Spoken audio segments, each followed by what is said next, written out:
BFM Business, BFM Crypto, le club.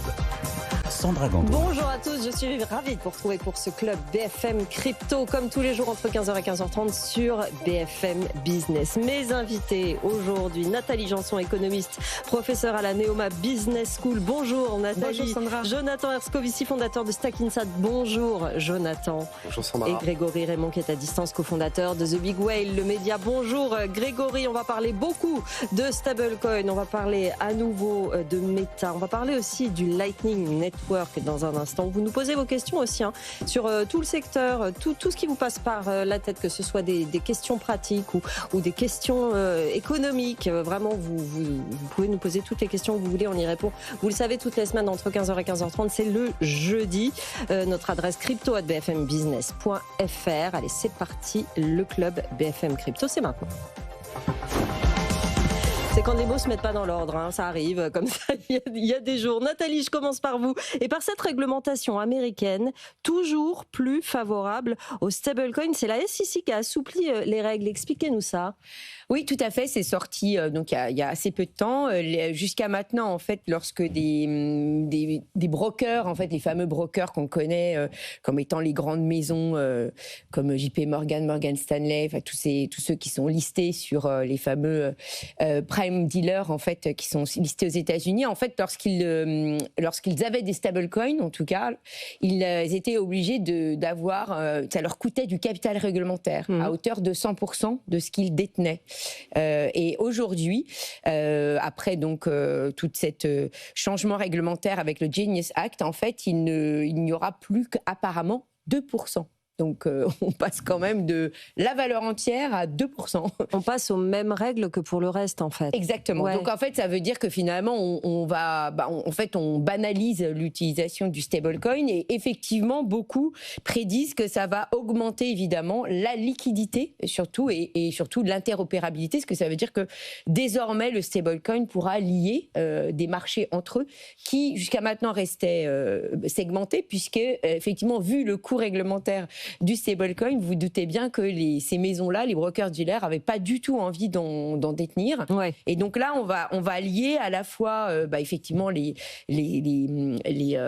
players des cryptos, c'est-à-dire les Kraken, Coinbase, qui vont pouvoir du coup être liés directement avec ces grands noms des ex-banques d'investissement et institutions financières qui ont pignon sur rue aux États-Unis. Donc effectivement, on promet une plus grande fluidité, donc une intégration des marchés. Vous voyez ce que je veux dire, c'est-à-dire qu'on est encore, les États-Unis s'éloignent encore un petit peu. Je ne vois pas du tout sur quel sujet vous allez venir. C'est hallucinant. Voilà. En tout cas, le secteur du côté des États-Unis salue totalement l'initiative. Ah bah oui, puisque de toute façon, qu'il soit pour ou qu'il soit contre, c'est pas le problème. En fait, c'est tout simplement que là, le marché effectivement s'ouvre complètement. Et quelque part, c'est assez marrant de voir le parallèle dans l'attitude de la réglementation entre les États-Unis et l'Europe sur un thème qui n'a rien à voir, qui s'y est arrivé il y a bien longtemps, il y a 40 ans, quand les marchés monétaires se sont ouverts. En fait, on a eu le même phénomène, c'est-à-dire qu'aux États-Unis, ils se sont très rapidement intégrés, et en fait, en Europe, les banques ont verrouillé l'accès à parce que c'est leur concurrent direct. Bon, en fait, on voit qu'on rejoue le même jeu et que de la même façon, Mika, anticipant tout ça, a bien fait comprendre que les stables, c'était presque des banques, donc ces statuts bancaires. Donc, de toute façon, à nouveau, il n'y aura pas de perméabilité. En tout cas, la perméabilité sera déjà beaucoup plus difficile. Donc ça se voit déjà aujourd'hui. C'est-à-dire qu'on voit bien qu'effectivement, nous, on aura du mal de toute façon à une intégration des marchés. J'ai lu quand même que ça ne s'appliquait pas forcément à tous les stablecoins. Oui, c'est ceux qui seront Genius compatibles de toute façon. Oui, c'est ça. Donc ça veut dire que pour le moment, le Tether d'origine, USDT. il est pas celui d'origine, il n'est pas compatible. Ouais, effectivement, faut que ce soit Genius compatible. Plus largement, ça veut dire que oui, effectivement, ça va ouvrir complètement ce marché-là, et c'est un marché qui déjà croît énormément outre-Atlantique, quoi. Oui, tout à fait. Donc en fait, ça ne fait que continuer. En tout cas, les stablecoins, s'ils deviennent s'ils sont déjà des acteurs importants en termes d'infrastructure de paiement, ça ne fait que renforcer leur présence. Je fais un pas de côté, évidemment, je pense à l'euro numérique, là, comme ça. À chaque fois qu'on parle de stablecoin, stablecoins aux États-Unis. Moi, j'entends euro numérique en Europe. Potentiel départ de Christine Lagarde. On ne s'est pas vu depuis qu'on a eu cette annonce ensemble, mais c'est vrai que vous pensez que ça pourrait peut-être changer ce projet-là, ce calendrier-là, cette stratégie-là?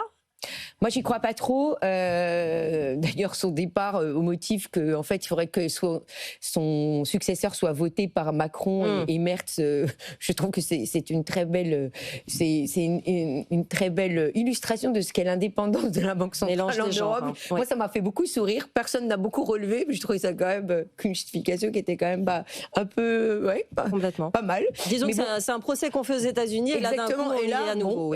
Bref, changeons de sujet. Pour le sujet qui nous intéresse, je pense qu'en fait c'est ancré, en tout cas de ce que disent ceux qui veulent effectivement que ça arrive, parce que j'entendais donc la sous-gouverneure Agnès Benassi-Kéré, ils ont vraiment, enfin pour eux, j'ai l'impression que étant donné qu'ils voient que les États-Unis sont partis de très loin avec le stablecoin dollar, mais enfin c'est pas les États-Unis, c'est les acteurs, eux sont partis déjà depuis longtemps. Ils ont l'impression qu'en fait on va pas y arriver, puis avec la réglementation qu'on a, on risque pas d'y arriver de façon privée. Donc, ils se disent, mais il faut absolument qu'on fasse un truc, donc on va faire un truc d'infrastructure. Moi, je suis de plus en plus persuadée qu'ils veulent aller sur leur infrastructure, en fait, de gros, parce qu'ils veulent rivaliser avec une infrastructure, en fait, outre-Atlantique. Et c'est pour ça que je pense qu'ils n'abandonneront pas. Maintenant, la version, effectivement... utilisateur final, j'ai l'impression que oui, ils y tiennent toujours, mais on voit bien que là c'est fini. En fait, ça sera plus une DLT. C'est quand même relativement clair. Finalement, ils savent pas trop, mais en fait, s'ils savent que c'est trop compliqué et qu'ils seront sur un truc centralisé, mais ils tiennent beaucoup à leur euro numérique de gros. Parce qu'ils veulent concurrencer au niveau en fait de l'infrastructure, là pour le coup, de montrer que l'euro est attractif. C'est vrai. Et ça se voit. Ils ont ajouté un autre truc. Pourtant, c'est pas dans le même ordre d'idée puisque c'est de l'euro normal. Mais en fait, ils ont aussi la Banque centrale européenne a ouvert des nouveaux canaux de liquidité, d'accès à la liquidité internationale directe. Et là, c'est pareil, c'est pour faire de la pub à l'euro comme étant la monnaie qui peut aider au niveau international d'avoir des injections de liquidité. Donc là, ils sont vraiment dans une démarche très marketeur. Venez, utilisez-moi, je suis hyper efficace. Ouais, c'est intéressant de voir ces deux stratégies différentes. Grégory, à distance, un petit commentaire sur ces politiques très différentes entre l'Europe et les États-Unis. Moi, j'avais une question en fait à poser à Nathalie. C'est par rapport au premier point qu'elle soulevait, donc par rapport aux conditions des brokers-dealers qui vont changer au niveau des stablecoins.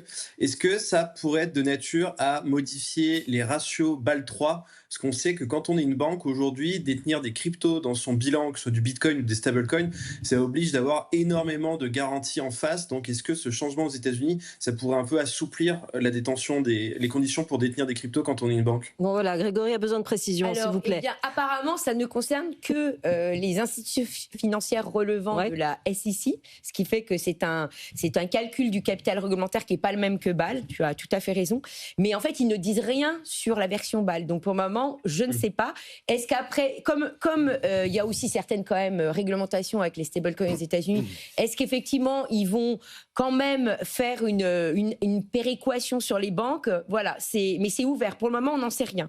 Ils ont juste parlé en fait de la charge de capital réglementaire pour ces institutions qui est différente de BAL 3, parce qu'effectivement, pour le moment, BAL 3 c'est au même titre que la titrisation, c'est 1250%, c'est-à-dire 100%. C'est totalement couvert par des fonds propres, à 8% à hauteur de ce qui est détenu. On va parler de Meta dans un instant. Un commentaire, Jonathan ?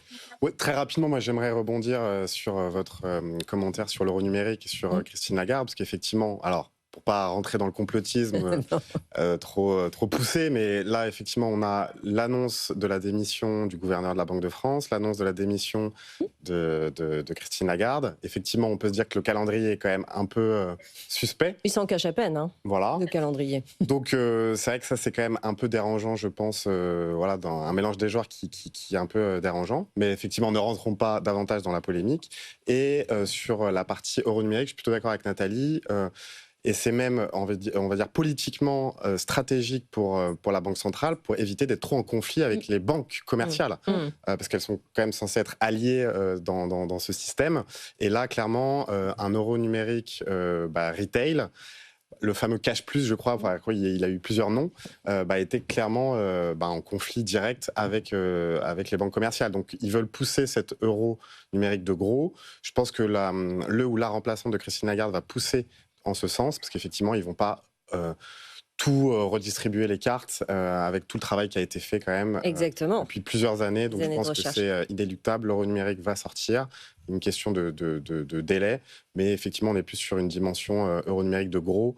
Et la dimension retail sera de plus en plus effacée, je pense. On passe au sujet suivant. Ça concerne toujours les stablecoins. Et c'est Meta qui revient à la charge avec un nouveau projet de stablecoin. Nathalie, vous en parlerez. Grégory, c'était votre sujet aujourd'hui. Oui, donc c'est une annonce qu'on a vue dans la presse américaine hier. Donc Meta devrait relancer un projet de stablecoin pour le second semestre 2026. Donc c'est intéressant parce que vous saviez que donc à l'époque quand ça s'appelait que Facebook, ils avaient essayé de lancer un stablecoin. On était en 2019 il me semble, et le projet s'était arrêté sous l'effet de la pression des régulateurs. Donc aujourd'hui, l'écosystème a beaucoup changé, les stablecoins sont beaucoup plus politiquement corrects, et donc aujourd'hui, Facebook devenu Meta va à nouveau se lancer dans cette niche, enfin si on peut parler d'une niche parce que c'est devenu tellement gros, mais dans l'idée, c'est que ça va permettre de fluidifier les paiements et la gestion de trésorerie au sein de l'entreprise. Vous n'êtes pas sans savoir que Meta, c'est un groupe mondial qui a des filiales absolument partout. Et en fait, fonctionner en stablecoin, ça permet de faire énormément de choses sur la gestion de la trésorerie, 24 heures sur 24, 7 jours sur 7, avec des coûts modiques, à la grande différence de ce qui se passe dans le circuit traditionnel. Et la seule chose qu'on sait là aujourd'hui, c'est que Meta va pas lancer en propre son stablecoin. Ils vont s'appuyer sur un tiers en fait qui va assurer la partie technique. Donc ce tiers, c'est probablement Stripe, qui est l'une des entreprises, on va dire, traditionnelles, qui est le plus avancé dans la crypto, et notamment les stablecoins. Ils ont racheté des très belles boîtes ces derniers temps. Il y a Bridge notamment, et Privy. Donc c'est un peu, disons qu'aujourd'hui, quand vous êtes une entreprise américaine et que vous voulez lancer un stablecoin en marque blanche, c'est vers ce genre d'acteurs qu'on va voir. Voilà, que vous dire de plus? Ah oui, on pourrait se demander, est-ce que ça va mieux marcher que Libra? Moi, j'ai envie de dire oui, parce qu'en fait, tout simplement, la différence par rapport à 2018-2019, il y a un cadre réglementaire, que ce soit aux États-Unis et en Europe, et ça sera vraisemblablement un stablecoin dollar. On se rappelle que le Libra, c'était pas un stablecoin dollar, c'était un stablecoin qui réunissait un panier mélangeant plusieurs devises. Et si cet outil avait été adopté mondialement, en fait, ça aurait pu devenir une sorte d'étalon mondial monétaire. Donc là, c'est pas du tout pareil, ça devrait être que du dollar. Et finalement, c'est au service de la souveraineté américaine, donc il ne devrait pas y avoir trop de blocage là-dessus. Oui, mais Meta met bien en avant qu'effectivement, c'est pas sa monnaie. Effectivement, ça a son importance parce que c'était ça qui avait fait peur aux banques et au système financier à l'époque. Oui, tout à fait. Et là, c'est tout simplement un stablecoin, comme il y a le stablecoin de JP Morgan, comme il y a le stablecoin de plein d'autres structures. Et pour vous donner un peu de perspective, en fait, on devrait avoir de plus en plus d'initiatives comme ça dans les prochains mois, prochaines années. Il y a quelques semaines, on avait entendu parler de rumeurs autour d'un stablecoin Amazon, un stablecoin Walmart aussi. Et en fait, oui, ils pourraient lancer leur stablecoin un peu pour les mêmes raisons, donc pour économiser énormément sur les frais bancaires, pour fluidifier toutes leurs transactions. Et il y a plusieurs possibilités. Ils pourraient le laisser à l'utilisation du grand public, mais ça pourrait être aussi uniquement pour leur process interne. Voilà tout ce qu'on peut dire là-dessus. Ce qui est intéressant, c'est que Meta, c'est 3 milliards d'utilisateurs actifs mensuels, Nathalie, si ça marche et qu'ils ont ça en main. C'est vrai que y a un potentiel, évidemment. Oui, de toute façon, c'est ce qui avait provoqué cette rébellion lorsqu'ils avaient annoncé en 2019 le lancement de leur propre stablecoin. C'est parce que jusqu'à maintenant, les stablecoins, ils étaient à la conquête du marché, donc ils faisaient ce qu'ils pouvaient, c'était des inconnus. Et là, tout d'un coup, on a une boîte connue. Alors à l'époque, elle n'avait que 2 milliards d'utilisateurs, et elle disait je vais faire un stablecoin. Donc effectivement, ça a un petit peu alerté les autorités qui se sont dit oh mon Dieu, on a légèrement harmonique freiner qui des va cas de faire un fer. stablecoin. On va peut-être avoir un petit problème. Et là, en effet, il rassure par le fait que, étant donné que c'est plus le leur, ils vont pas venir concurrencer frontalement les autorités. Et comme l'a dit Grégory, comme maintenant c'est régulé, voilà, les choses, tout le monde a sa place. Et même si effectivement ça peut être un stablecoin, parce que s'ils ont du succès, ils peuvent quand même atteindre une part de marché significative, puisqu'ils représentent déjà 3 milliards d'utilisateurs. Mais bon, on est déjà dans un marché où il y a d'autres stablecoins quand même très utilisés. Donc là, ils sont pas comme à l'époque. Je rappelle qu'à l'époque, Tether, c'était 6 milliards. Je m'en rappellerai toujours. Voilà, c'est gravé dans ma mémoire. Juin 2019, Tether, c'était 6 milliards. Donc aujourd'hui, je ne vous dirai pas combien plus, c'est 180. Donc vous voyez, donc 180 milliards, ça fait beaucoup plus, c'est 30 fois plus. Ouais. Donc voilà, c'est tout simplement pour rappeler la mesure, et 30 fois plus simplement en presque 7 ans. Ouais, c'est ça. Non, à peine 7 ans, puisque c'était le mois de juin. Mauvais timing donc, à l'époque. Donc effectivement, on voit bien que là, il y a déjà des challengers. Donc là, il arrive sur un marché qui est... Voilà. Avec un lancement, j'ai lu à peu près dans le deuxième semestre de cette année. Ça irait assez vite. On va parler aussi de réglementation avec vous, Grégory, rapidement, avant de parler du Lightning Network. Avec les PSAN qui vont devoir obtenir un nouvel agrément d'établissement de paiement d'ici le 1er juillet. Et oui, j'arrive un peu avec des mauvaises nouvelles. Bah ouais. Il va y avoir encore plus de régulation. En fait, je vais essayer de vous expliquer pourquoi. Donc, en fait, si vous voulez, dans MiCA, donc, qui est le règlement européen qui encadre tout l'écosystème, toute l'industrie des cryptoactifs, bien dedans, les stablecoins, en fait, sont reconnus comme de la monnaie électronique. Et en fait, on est en train de se rendre compte que si c'est de la monnaie électronique, si vous en proposez au public, à vos clients, ça veut dire qu'en fait, il faut assujettir toutes les plateformes concernées avec la régulation qui concerne la monnaie numérique, la monnaie électronique. Donc, il va falloir avoir un agrément d'établissement de paiement. En gros, c'est un agrément que toutes les néobanques ont. Et donc là, toutes les entreprises, tous ceux qui vous vendent en fait des cryptos et notamment des stablecoins vont devoir avoir cet agrément. Le problème, c'est que théoriquement, les entreprises qui n'ont pas cet agrément à compter du 2 mars seront dans une situation d'illégalité. Donc ça pose quand même un petit problème parce que ça fait à peine 2 semaines que l'ACPR, donc le régulateur des banques, l'a officiellement imposé. Dans les faits, il va y avoir un délai de grâce. Donc les PSAN, qu'on appelle aujourd'hui les PSCA, auront jusqu'en juillet pour se conformer. Bon, c'est un délai de grâce de 3 mois, donc c'est pas grand-chose. C'est pas énorme. Le niveau d'engorgement qu'il y a en ce moment pour déposer des dossiers chez les régulateurs. Bon, ces entreprises, si elles sont en cours d'agrément pour MiCA, elles pourront déposer un dossier allégé. Mais le problème, c'est qu'en fait, ça veut dire qu'il va y avoir une double régulation. Normalement, les entreprises crypto, elles sont censées être régulées comme des entreprises crypto, mais après, voilà, il va y avoir aussi l'ACPR derrière qui va demander en fait du reporting de son côté. Enfin, tout ça, c'est des coûts bien sûr pour obtenir un agrément supplémentaire, mais aussi c'est plein d'efforts en plus à accomplir. Et on peut se demander pourquoi on est régulé 2 fois pour le même produit en fait.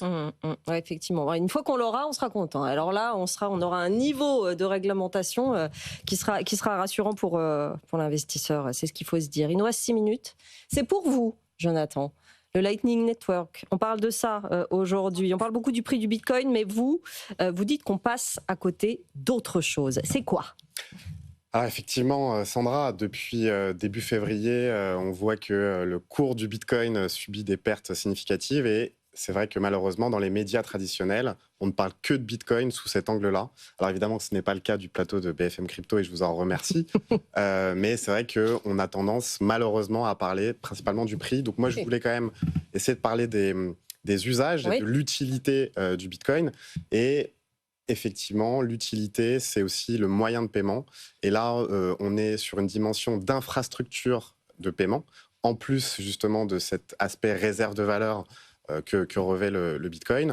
Et cette dimension de paiement, elle se matérialise avec le Lightning Network. Donc, qu'est-ce que le Lightning Network ? Pour ceux qui ne savent pas, c'est ce qu'on appelle les fameuses Layer 2, enfin, les couches supérieures sur Bitcoin ou sur d'autres cryptos.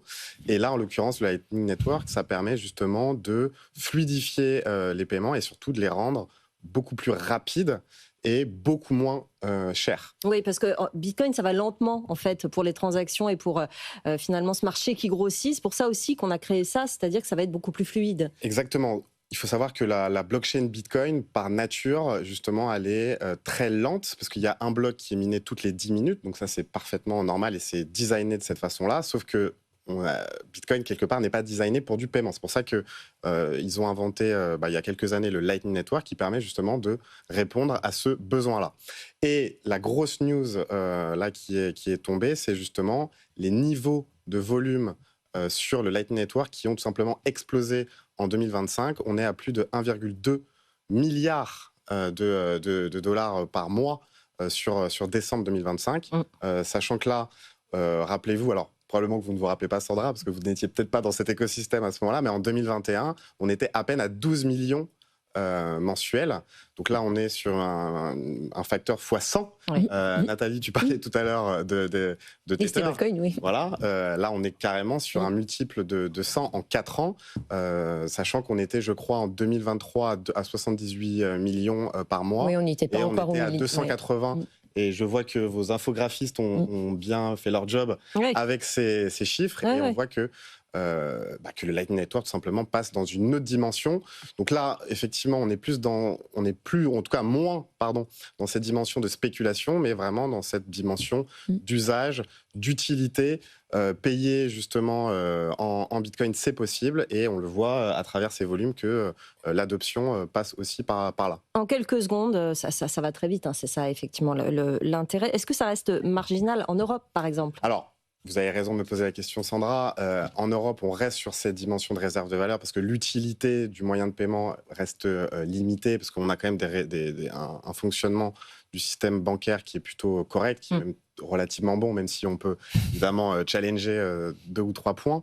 Mais l'utilité, elle se révèle plutôt dans les pays émergents, donc en Turquie, au Liban, en Argentine, où là, on est vraiment sur des usages du quotidien. Et même si, d'ailleurs, autre stat intéressante, parce qu'on est sur environ 5 millions de transactions par mois, ce qui fait un panier moyen autour de 220-230 dollars. Parce qu'effectivement, on se disait qu'au début, Lightning, c'était plutôt sur des micro-paiements.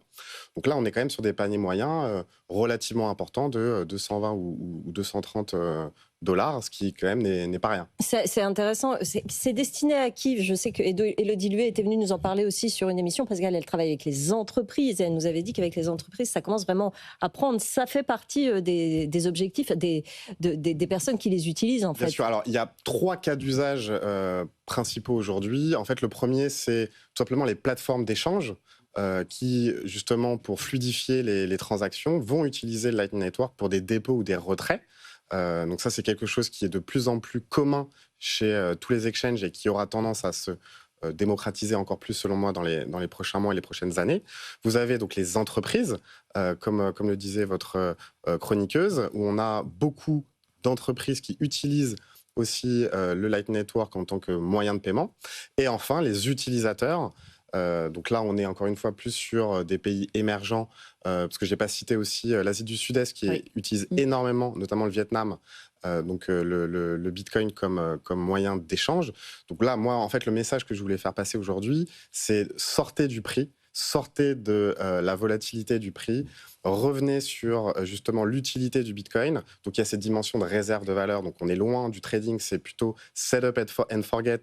Vous achetez et vous conservez pour du long terme, au moins 4 ans.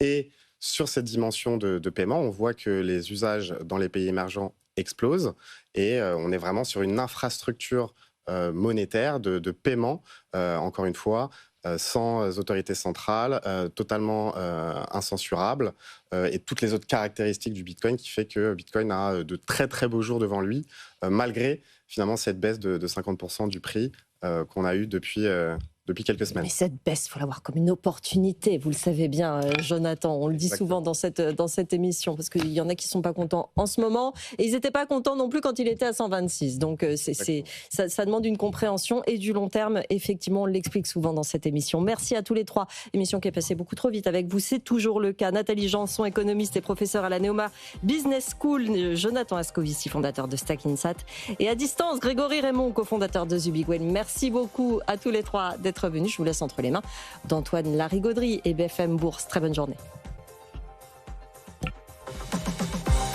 BFM Business, BFM Crypto, le club.